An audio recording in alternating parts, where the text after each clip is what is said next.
We live drums. Welcome back to the snare drum.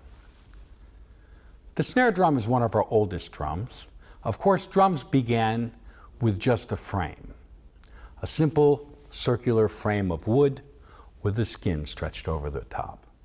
Our snare drum, also known as a tabor or a tambour in medieval times, was used in secular music to accentuate the beats of music.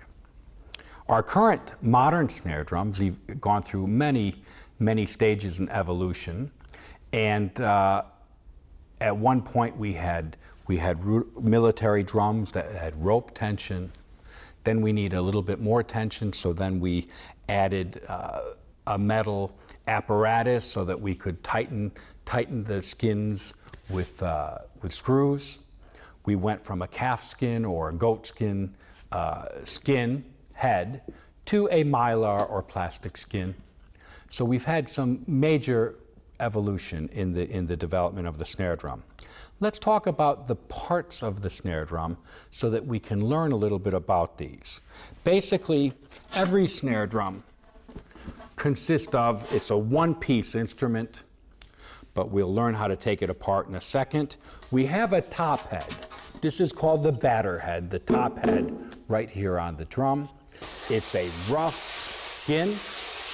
You can hear me making a sound with that. And we have a bottom skin. And if you get a good look at that, that bottom skin is clear. The bottom head is clear. Now, for our North American viewers, in Australia and most of Europe, we refer to drum heads as skins, okay? So we have a top skin and bottom head, but we in North America think of these also as heads, a top head and a batter head, bottom head, snare head. But these words are interchangeable, and I think we're all friends and know that we have these interchangeable terms. The bottom skin is a very thin skin, and if you notice, coming across that bottom skin,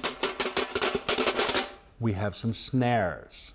And I think the word snare comes from when they used to have hunting snares. When people go hunting and they would take a piece of catgut and they'd make a loop and they would have a string attached to it and it would go up around a tree so that when an animal stepped in the snare, it would grab their leg and it would snare them. Okay, so our original drums had gut snares on it, and I'll show you some of those in a minute when we have a look at our collection of snare drums, which I think is really fascinating.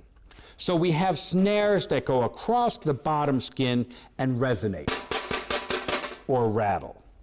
Our parts of the drum, we have our shell, which is here, our wooden shell. Our shell can be made out of metal, it can be made out of wood, it can be made out of plastic. So you have many different materials that make the shell.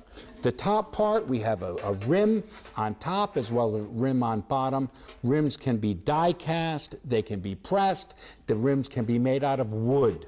Okay, we have some beautiful facsimile drums that are being made today to simulate and reproduce some of the things that were from medieval and Renaissance times. And we have a wide variety of new products being used. Now let's get into taking the drum apart.